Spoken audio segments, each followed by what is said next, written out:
Good evening. Classic Festivus from Seinfeld there.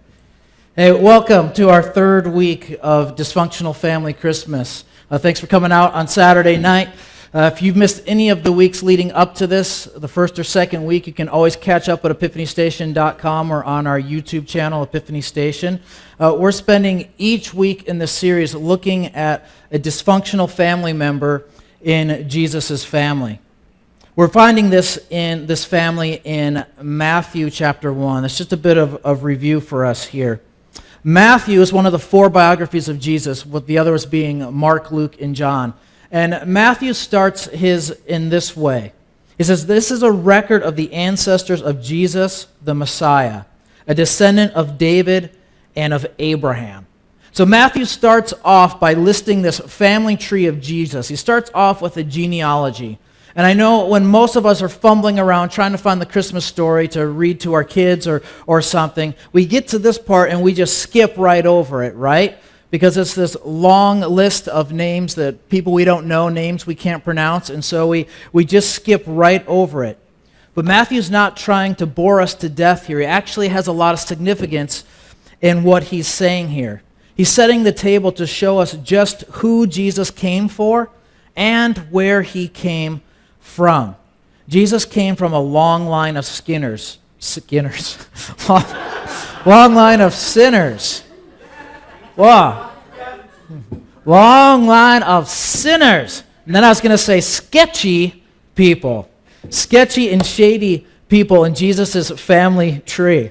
But Jesus didn't just come for sinners we talked about last week. He also came from sinners. And that gives hope to you and I, right?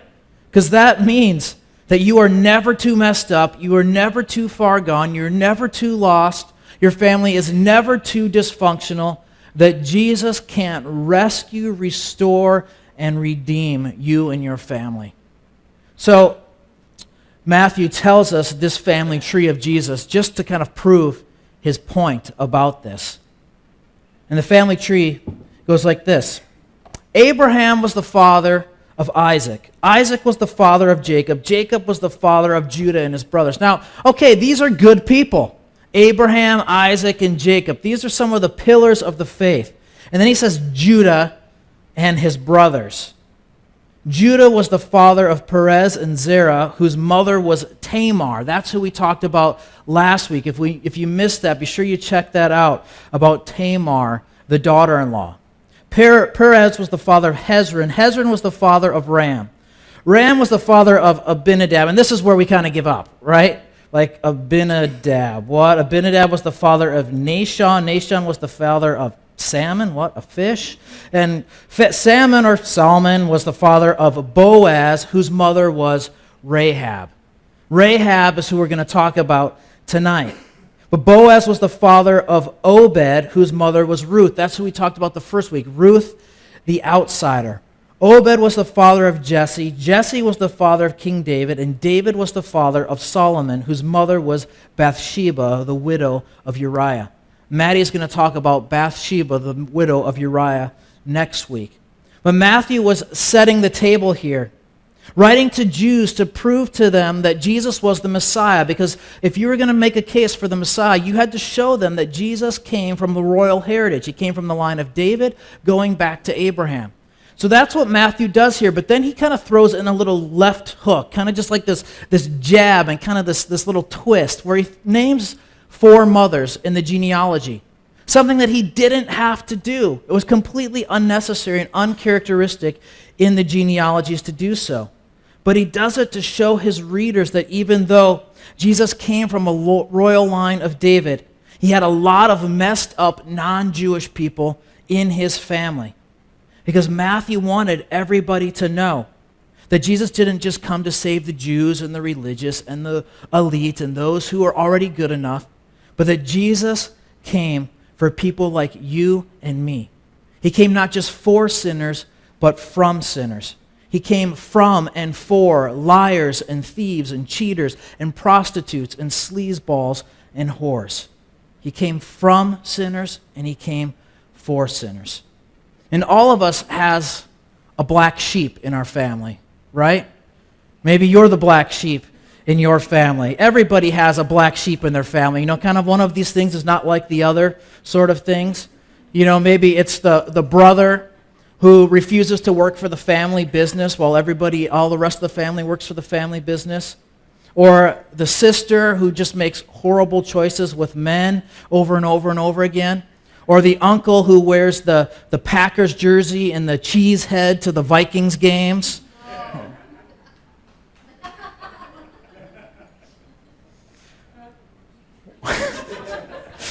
Or the aunt who cusses and drinks like a sailor. We all have kind of these black sheep. Now you're all looking at Kiki. I don't know why. We all have these black sheep in our family. And today we're going to look at a black sheep in Jesus' family. Her name was Rahab the prostitute. Rahab the prostitute. Last week we looked at the dysfunctional family of Judah and Tamar. And Judah, along with his brothers and their father, Jacob, all end up moving to Egypt to be with Joseph, the son that they sold into slavery. And because there was a famine happening in Israel, so they all move to be with Joseph in Egypt, because Joseph is now gone from being the son sold into slavery to being the second most powerful person in Egypt, second only to Pharaoh himself. It's a pretty wild story. If you want to read it, it's found beginning in Genesis chapter 37. And then you get last week's story of Judah and Tamar in Genesis 38. And then the rest of Genesis is about the story of Joseph and kind of his rise to power. If you don't have a Bible, make sure you stop by and get one from our welcome station today. We'd love to give you a Bible, or if you have one that you don't understand, so that you can read this story for yourself, because we're just giving you the Cliff Notes here. But over the generations, Jacob's family, whose name is also Israel, and that's where the nation of Israel gets its name from, is actually from Jacob, known as Israel. His family grows to be quite large. In fact, it gets to be so large that the Egyptians start to get a little fearful. And they think, man, these Israelites are becoming so numerous that if they wanted to, they could overtake us. So before that happens, they get this wise plan that, hey, let's make all of these Israelites our slaves before they have the opportunity to overpower us. So that's what they do. And for 400 years, the Israelites are held captive by the Egyptians until God chooses a man named Moses to deliver them out of this captivity into this land that will then be their own. And this new place that God is going to deliver them to is often referred to as the Promised Land, because it is the land that God promised to Abraham hundreds of years earlier. And it's this thing that Israel had always been holding on to, that someday God would lead them back to this place that Jacob and Judah had left. And you can find all of this story in the book of Exodus in the Bible. But God doesn't lead them straight into this promised land. Because they're a bunch of gripers and complainers, they're forced to wander around the wilderness for 40 years until all the gripers and complainers are dead. And then God says, okay, now we can go. There's only 2 surviving people from that generation. Their names are Joshua and Caleb. They're the only ones that believed God and were grateful for what God had done. And God chooses one of these men, Joshua, to be the successor to Moses. He's the one that's actually going to lead God's people into the promised land. The only problem is that the promised land is occupied. There are hostiles in the territory, people that live there and aren't going to go without a fight. And so that's where we pick up today's story in the book of Joshua, chapter 2. The book of Joshua follows the first 5 books of Moses in the Old Testament. So you've got Genesis, Exodus, Leviticus, Numbers, Deuteronomy, and then Joshua. And in Joshua, we see that chapter 2, that Joshua sends 2 spies into the land of Canaan, this promised land, to scout it out, to see what does this land look like? What are we up against? And we're told here in Joshua chapter 2 that these 2 spies happen somehow to end up at the house of a prostitute. Now, think brothel here. When it says house of a prostitute, we're talking about a business establishment. This is where these 2 men end up, and they they end up spending the night. Now, I don't know what the narrator is trying to tell us here. It leaves a lot up to our imagination, but if you tell me that Bill and Bob spend the night with a prostitute, you're pretty much assuming one thing and one thing only. I think the narrator's trying to build some tension here, to build this contrast with what he's going to tell us about this Rahab character. So they spend the night with this Rahab, the prostitute. And the king of Jericho gets word about this, that these two guys who are possibly hostiles have come to spend the night with Rahab. And she might be harboring these potentially dangerous people. And so he comes to her and he tells her, hey, bring those people out here that are staying with you so we can deal with them. But Rahab is good at more than just one thing. She's also an accomplished liar. So she tells the king, it's like, look, I don't know what you're talking about, okay? There were these guys that were here. I don't know who they were. I don't know where they came from.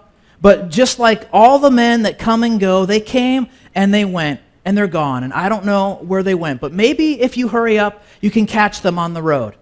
And so the king's cronies believe this, and they set out to go out and find these two spies. With the crisis now diverted, we discover that Rahab actually was hiding these two spies on her roof underneath some stalks of hay. Back then, in this time, all these houses had these flat roofs that were more like kind of porches, and they would serve as kind of places to entertain guests. And so she hid them up on this flat roof that would have been out in the open air, kind of like an extra bedroom or a porch. And she hid them under some flax there. So we find out, actually, that she does indeed know who these men are. And she does indeed know where they came from. And they are indeed still in her house. So before they go to sleep that night, she goes up and she talks to them. She says, I know that you guys serve the one true God. His reputation precedes you. We've heard about all of these things that your God has done, these miracles that he performed in Egypt and how he led you out of captivity, parted the Red Sea, and has done all of these amazing things. And I'll tell you what, all of the people here in my city, Jericho, they are in deep fear because we know that we don't stand a chance against your God. So swear to me that when you come and conquer my city, you will rescue me just as I have rescued you. And the spies agree. They say, yes, just as you have been kind to us, we will in turn be kind to you. Then Rahab helps the men escape out of the city. Back then, every city was surrounded by a thick wall. That was its line of defense. And archaeological discoveries show that the walls around Jericho were actually 30 feet thick. And there were houses that were built into and on top of the wall. And that's where Rahab's house was. It was built on top of this wall. And so she takes this scarlet rope, which was probably used to advertise her services, and she uses this rope to let the men down through a window on the outside of the wall, and they escape undetected. Now, before we go any further, we need to just think about what Rahab has done. She's a Canaanite, not an Israelite. She's a Canaanite, not an Israelite. She is a citizen of Jericho. She has just lied to the face of her king. She has just betrayed her people. She's completely sold them out, really traded their lives for her own. She can add now traitor to her resume, along with prostitute. So these spies return to Joshua, and they give him the report, and they tell Joshua, man, these people are scared. We stayed with this prostitute named Rahab, and she told us just how scared that they are. But we have to rescue her when we destroy the city. And so when the Israelites do attack the city, they make good on their word. In Joshua chapter 6, verse 22, it says, meanwhile, Joshua said to the two spies, keep your promise. Go to the prostitute's house. Notice how he doesn't even name her. Just go to the prostitute's house and bring her out along with all of her family. The men who had been spies went in and they brought out Rahab, her father, mother, brothers, and all the other relatives who were with her. They moved her whole family to a safe place near the camp of Israel. Then the Israelites burned the town and everything in it. Only the things made from silver, gold, bronze, or iron were kept for the treasury of the Lord's house.